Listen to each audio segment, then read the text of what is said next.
on that note, this guy I've seen talk is an inspiration. He's a matchmaker, but a matchmaker with a difference. And I'm going to let Sam tell you the story about what he's doing with farmers and young farmers for the future. Big hand for Sam. Well, thank you very much. I guess I am a matchmaker. I never set out to create the Tinder or eFarmony of farming. It just happened, had an idea and went for it. And that's what I'll talk to you today around our vision of getting or making it possible for anyone with that dream to own a farm to say it is possible. So I'm saying today you can own a farm if you so wish. It's absolutely possible. You don't have to be a multi-millionaire to get there, just through a bit of hustling, being a bit of an entrepreneur, relationships, and trying a few different things, you can get there. So I want to inspire you. So I'll talk about this from a number of angles. One is if you are an aspiring farmer, how you can follow your dreams. I want to talk to retiring farmers because I think you are key in all of this in how you can attract the next generation of farmers onto land by sharing ownership, and particularly want to focus on communities and how communities can be matchmakers. I know everybody loves matching friends together. Now you can move into farmers and how you can match farmers together to co-own farms together. So we are matchmakers. They're the three groups of people that we work with: aspiring farmers, people who are farming but just want to take that next step and own a farm. And ownership, we can unpack that probably later, but that means different things to different people. But ownership is the key idea we're working on here. Retiring farmers and investors, and I know when you say the word investors, people cringe and go, "Oh, you mean just rich people from Melbourne?" I'm saying for $2,500 people can be investors in farms, and locals should be investing in farms, and I'll unpack that concept as well. But our job is to get those groups of people and match them together in whatever combination is best around whatever farm that comes to us, so that's a win-win for everyone. Three things we do is around hope, farm ready, and matching. A lot of my time is spent in front of my phone, creating content, inspiring people that they can own a farm, because there is a massive mental barrier here for most people that if they aren't going to inherit the farm, they just think, well, that's it. There goes my farming dreams, and off they go into Melbourne or to Adelaide and live in and work in a skyscraper. And I think that's terrible. So we're spending a lot of time just creating content, getting case studies, throwing ideas out there, commenting on negative articles about farming, and show that it's absolutely possible for you to own a farm. So change your mindset, and then we take them into that next step around farm ready. So are you good enough to run a farm, co-own a farm? Could an investor back you? Would a retiring farmer be willing to back you? If you haven't spent that time getting your skills up, who would want to back you? So now that you've got the hope, get out there and get farm ready. And then the third is matching. So we're finding matches, but most of our work is encouraging aspiring farmers to make their own matches. And again, I'll throw some ideas around how you can go about doing that. This is the typical journey of farm ownership. It's long and varied and unusual and unknown, but we say to aspiring farmers that if you have that, and sorry it's a bit fuzzy, but in that far right hand corner it says buy a farm. If that's your goal, there's many ways to get there, and we say get out there, get a job, lease some land, be a contractor, do fence contracting, manage a farm, just get out and get the skills, because if you want that ultimate goal of owning a farm, it's going to take a while, maybe 5, 10, 15 years, but it's absolutely possible. The lessons we have learned around these three areas of aspiring farmers is we did a very rough back-of-the-envelope calculation for an aspiring farmer to own their farm, and it's 32 years on the average wage to get debt to buy the average farm, and we think that's far too long. We want to cut that down to a few years. For retiring farmers, most farmers think that there are three options: that you die on the farm, you give it to your kid or your kids, or you sell it. And we're saying there's heaps more opportunities out there where you can stay on the farm, age on the farm, be part of your farm ongoing and share ownership and stay part of your community. For investors, there are lots of people with money who their biggest issue is they don't have time to pull together a farm investment opportunity, and they can't run the farm. So I'm saying to aspiring farmers, there is money everywhere. You just need to be showing you're good enough and get pitches to them so they can back you. And then for regional communities, often I hear people saying they don't realise that people even want to be farmers in their community, and they don't realise that these solutions around getting young people onto farms in your community are absolutely in your hands. And again, I'll throw some ideas around that.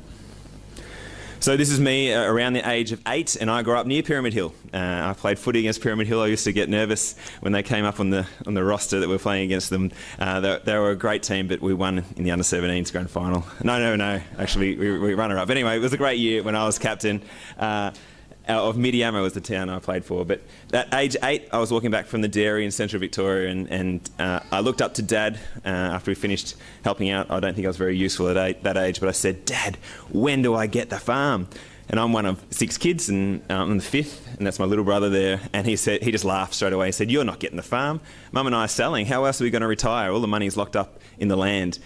So from age 8, or that moment there, my farming dreams are crushed, and straight away I started looking at other options in life, and that's what I did. I went and worked for the Victorian government for 12 years in Melbourne, and had this dream of never coming back to the regional areas, actually.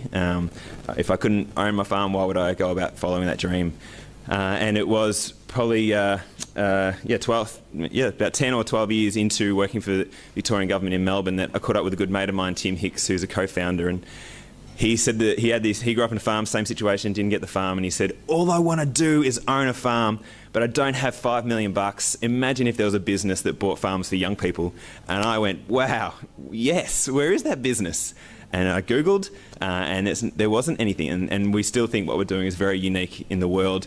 We didn't know what this meant either. We thought we had to get an Australian Financial Services licence, develop a fund, do all these things that we had no idea what to do. But we realised after a few years of talking to as many people as possible, this is all about relationships. And who knows why people want to farm or why people want a hand on their farm. We just want to match them together so they can get on and figure out an arrangement that's a win-win. This is our vision and mission, but our mission really is around breaking down mental barriers. I think that is the only thing stopping people. If you don't think you can own a farm, you're not going to spend the next 10 years hustling to find opportunities. And our vision is we think ownership is the key driver for next generation people onto farms. For some reason, people want to own farms, and that's the hope we're giving to people. You can own a farm, and if we can do that, we can meet our big vision, which is rejuvenating regional communities, which is what we want to do. We want the tennis clubs filled, the footy clubs filled. We want people back here enjoying and living their dreams. So now I'll run through examples from a retiring farmer point of view, aspiring farmer and community point of view, but just throwing you out lots of ideas. And the gist of this really is, again, that it's absolutely possible to own a farm. And if you're fit into any of these categories, there are plenty of really practical, tactical things you can do to get young people onto farms and help retiring farmers step back. So one great case study of a match we've made is Judy and Charlie Hocking. Judy was my grade 3 teacher, and she was following my journey for many years. And one day, their work just left, and she was furious, and just like she spent all these years trying to get him up to speed, and he just left one day, and her kids didn't want the farm, and Charlie and Judy, they just say, "We're going to die here. We're going to die here. That's what's going to happen. We just want someone to love this farm as much as us, and we're happy to share ownership." And we promoted this, and within a week we found a farmer who she actually knew of, Charlie and her knew of, and now they're on this ownership journey of really cementing to make sure they like each other. But this young couple now are on their pathway to owning a $10 million farm over the next 10 to 20 years, which I think is ridiculous and really exciting. Just a recent one we did was a 1,000-acre share farm near Kyneton, which is where I live at the moment. And it's a good friend of mine owns the land, and he's known about Cultivate Farms for years, and I kept on telling him I can find him great farmers, and he never believed me. And then one day I just sent him a database of farmers, and he said, "This is ridiculous, this is amazing, look at all these farmers out there." And I found him a red hot gun farmer, and now they're doing a 50-50 share farm arrangement with sheep on their property. So the arrangements, and I'll talk about arrangements as well, the arrangements we don't care about, we're just about finding the values aligned people to get on and find an arrangement that's a win-win.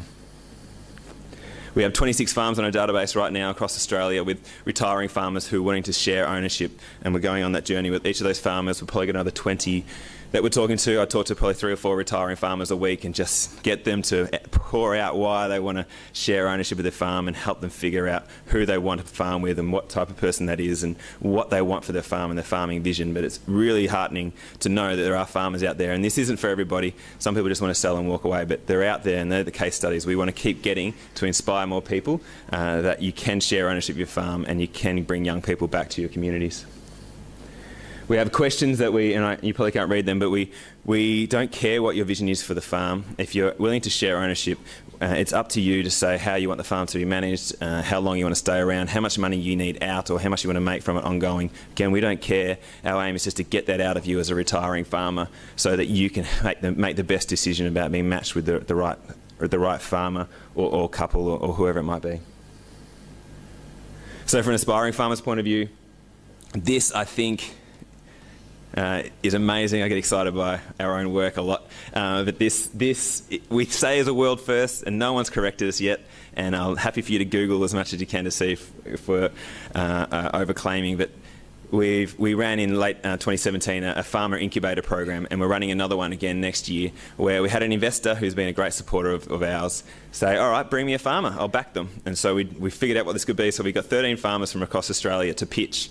We made a pitching template, and they did their financials, and then one day before Christmas we sat down and went through every one of those farmer pitches, and the investor said, all right, which one? And we picked Claire and Mark Coates, who have a free-range pig farm, and they were leasing at the time. And they got to know this investor over 6 months, again, relationship-based, and they liked each other, and they said, let's do a deal. And they spent a couple of months again trying to figure out what a deal is, but now they've been on that farm for over 12 months. The investor bought the land, invested into the business, and the young farmer had the aim to buy out half of the land back off the investor, and then they'll go again and again and again as big as they want. So it's been an amazing process, and for us to be able to say there are investors out there and promote it, I think, well, I'm hopeful that there are young people out there or anyone with a dream to farm realising, oh, maybe it is possible. And we want people to go through this process of proving you're good enough. Put a pitch out there. You can't get a farm if you're sitting at home sooking that no one wants to back you. Get out there and pull a proposal together, and let's get you on your farm. And we've got about 1,000 aspiring farmers on our database, which is growing daily. These people who want to own a farm, and we're helping each of them just to think through what that means and what that pathway is. But most of what we're doing is encouraging them to get out there and find their own deals. Get a little black book of retirement age farmers in your community and understand where each of those farmers are at, and build meaningful relationships so that hopefully one farmer one day says to them, you're a gun, I love what you're doing, you align with my values, what can we do here? What deal can we make here? And get that conversation going. But again, if you're an aspiring farmer and you're not out there hustling, showing you're the best, building relationships, showing value, building fences for free for retirement age farmers, these opportunities can't come to you. This is just like being an entrepreneur. This is how I started Cultivate Farms. No one told me I could do this. Just get out there and be annoying, and eventually doors open. Who are investors? I think this is really encouraging. And we're proving it, and I'm throwing lots of ideas out there to people to unpack that. But this is mainly to show, I think there's so many ways that you can get money in to back you onto farms. There's those wealthy individuals that I talked about. There's how do you get that second from the left there? How do you get the farmer that you work for to be an investor into a farm with you, and you co-invest with them? There are wealthy farmers out there who want to expand their empire and after Top Gun entrepreneurs to expand their empire with. Why aren't you putting your name out there to expand with them? There's retiring farmers, which is the base of our model. There are retired farmers with millions of dollars in their bank account in town, wondering what to do with it, figuring out the share market. How are we unlocking that money? There are lawyers and accountants and other business people in town, locals who have money. Friends and family, self-managed super funds. Equity crowdfunding. We haven't even tapped equity crowdfunding yet. For $2,500, as I said, you can own part of a farm. How the romance behind that. Banks give you lots of money. 60% of the debt or the price of a land is what a bank can give you. That's ridiculous. Now you've just got to find the other 40%. And then yourself. So are you saving? Have you got enough money yourself to put into this? But you need to be investing yourself as a farmer. And then just regional communities. I really do think, and we have a project focused around Mildura for the next couple of years, and Campaspe and Towong in the northeast Victoria, to go to communities and get to understand them and say to them, the ball is in your court. You know every single farmer in your community. You know, understand what their situation is. You understand who's going to sell, who doesn't really want to sell, who needs someone to be matched with, and you can play the matchmaker role. And this is our job over the next 2 years, to figure out how to encourage people to think like that, and so we can get more and more of these case studies and more of these conversations going, and normalise this discussion about sharing ownership of a farm, because we do know sharing ownership when you've had the farm for 6 generations is a really, really tough thing to think about. So we need more case studies to show people it can be a win-win, and you can realise the vision for your farm, no matter what it is. and we can find the right people for you to be matched with. Some other ideas we want to promote and hope that people start picking up, but Farm Shark Tank, so using our investor program, but doing it in a town hall way, where you could have 2 or 3 retirement age farms, and then we put a call out across Australia. In 6 months' time, you have 10 people pitching to co-own farms with those retirement age farmers, and use it as a media stunt to show that this community is open for farmers and make some really great arrangements happen. Locals investing together, and this example, I guess, of this town hall, which I've seen, and Stephen Fisher is the gentleman who pulled this together, but he's a dairy farmer in Tassie, and he's won lots of awards as a share farmer and eventually got his own farm. But he saw that same issue, that there wasn't as many young people coming into owning farms, and so he found a builder who he thought was a gun, and he went to his community in a town hall meeting and he said, here's the farm, I'm going to oversee this farm, this person's going to run it, I would need, I think it was something $800,000 or $1 million, who's in, and that night he had 4 $200,000 investors to invest in that farm, and it's taken off. And again, unless you're out there asking and you get the right people around you, who knows what can happen with these arrangements. A community farm fund. I've been hassling Bendigo Bank, a rural bank, and anyone else who would talk to me about this concept of how do you create a fund where a community can pour in $5,000 of their own money, or $10,000, $100,000, whatever it is, with the sole aim of leveraging or attracting a young family into ownership in your community. We did it for banks. When banks were leaving, community members invested into the bank, providing debt for houses or whatever. But how do we get a similar sort of vehicle focused on bringing the full forward back and the goalkeeper into the community? And that's it. I realise I've gone quicker than 20 minutes, which is a great thing. But the main gist of this is, it is absolutely possible, and I do spend a lot of my time saying that because a lot of people just don't believe me, but our goal is to get these case studies out there that you can own your farm, that through hard work, through being a bit creative, you can get onto your dream farm, and we want the best onto farms across the country and in this community, no doubt. So I'm happy to chat at any time with anyone around how you do this and get some more of these great examples going. But thank you very much, and thanks again to Rach and the council. Fantastic. Thanks, Sam. Amazing as usual, inspiring and legendary. Thank you for your attention and for watching this video. Click here or somewhere to watch more of our videos. If you're new here, please do subscribe. We want more of your attention. We want to get you inspired to get onto your farm. Let's get you farming.